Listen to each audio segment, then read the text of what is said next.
如果有来生，我要做一棵树，站成永恒，没有悲欢的姿势，一半在尘土安详，一半在风里飞扬。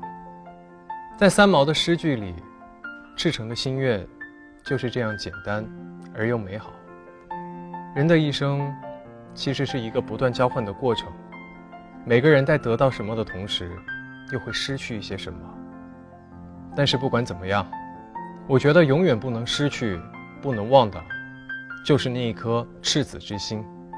那么，我们怎样才能做到阅尽千帆之后，却依旧热爱生活，保持内心的赤诚呢？今天就让我们来讨论一下这个话题。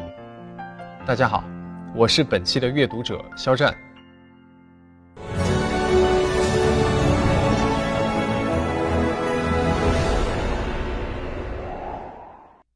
我今天为大家带来的作品是周国平先生的《自己的园地》。接下来进入我的阅读时间。你们读过法国作家圣埃克绪培里写的《小王子》吗？如果没有，那就太可惜了，一定要找来读一读。在我看来，它是世界上最棒的一篇童话，哪怕你们拿全世界的唐老鸭和圣斗士来和我交换，我也绝不肯。童话的主人公是一个小王子，他住在一颗只比他大一点的星球上，与一株玫瑰为伴，天天为它浇水。有一天，他和玫瑰花拌了几句嘴，心里烦，便离开了他的星球，出去漫游了。他先后到达了6颗星球，遇见了一些可笑的大人。例如，有一个商人，他的全部事情就是计算星星，他把这叫做占有，他就为占有而活着。他告诉小王子，他已经占有了101,162,2731颗星星。小王子问他，你拿它们做什么呢？他答，我把它们存到银行里去。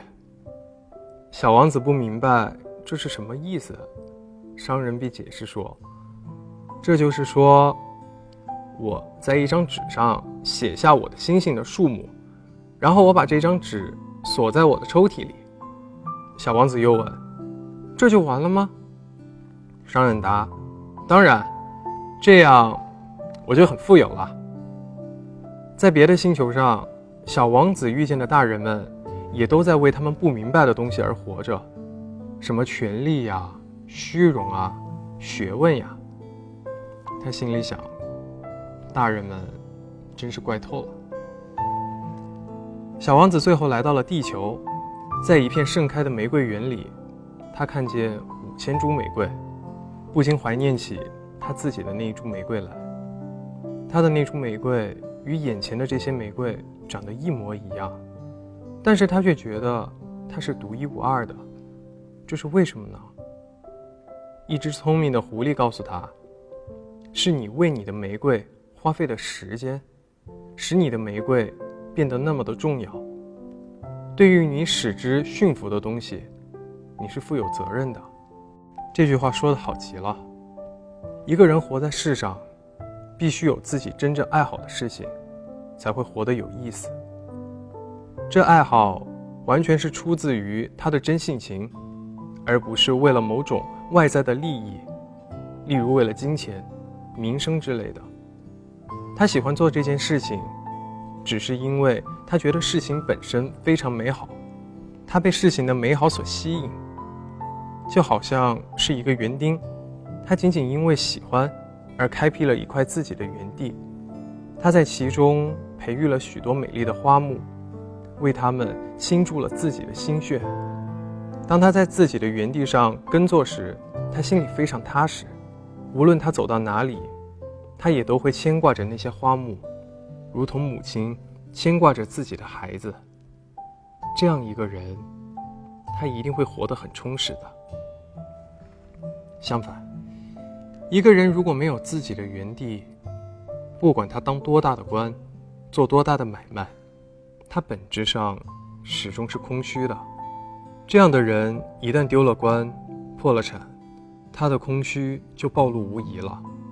会惶惶不可终日，发现自己在世界上无事可做，也没有人需要他，成了一个多余的人。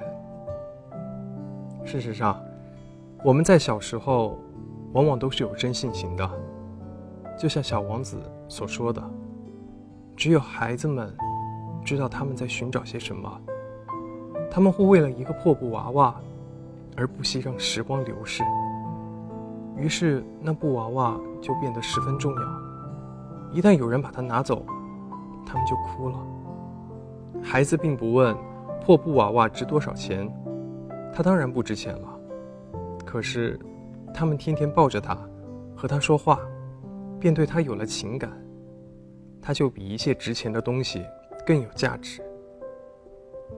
一个人在衡量任何事物时，看重的是他们在自己生活中的意义，而不是他们在市场上能卖多少钱。这样一种生活态度就是真性情。你们长大了，当然不会再抱着一个破布娃娃不放，但是我希望你们不要丢掉小时候对待破布娃娃的这种态度，不要丢掉真性情，不要丢掉自己真正的爱好。小王子十分幸运，他在地球上终于遇见了一个能够理解他的大人，那就是这篇童话的作者。他和小王子特别谈得来，不过正因为如此，他在大人们中间真是非常孤独。他和大人们谈什么都谈不通，就只好和他们谈桥牌、高尔夫球、政治、领带什么的，而他们也就很高兴自己结识到了一个正经人。后来小王子因为想念他的玫瑰花，回到了那个小星球上去了。那么现在这一位圣埃克·叙佩里在哪里呢？他是第2次世界大战时法国最出色的飞行员，在一次飞行中失踪了。我相信他一定是去寻找他的小王子了。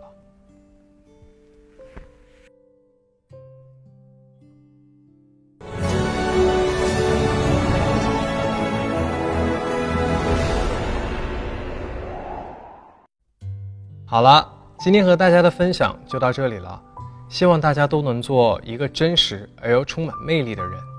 在这里，我也分享给大家一本我特别喜欢的书籍，是来自法国作家法尔纳的《格兰特船长的儿女》，希望我们都能以一颗赤诚之心行走于世间，同时也希望大家都能关注榜样阅读，和我一起让阅读成为生命中的美好。